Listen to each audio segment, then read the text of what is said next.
తోడుతో నా ప్రయాణం ఈ విధంగా ముందుకు సాగుతుంది ఈ చలిలో.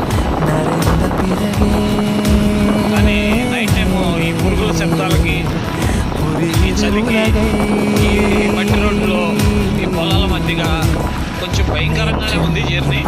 మధ్య మధ్యలో అడవి పందులు రోడ్డు క్రాస్ చేస్తున్నాయి, అలాగే కుందేళ్ళు కూడా కనిపిస్తున్నాయి. అలాంటప్పుడు కొంచెం ఆనందంగా ఉంటుంది.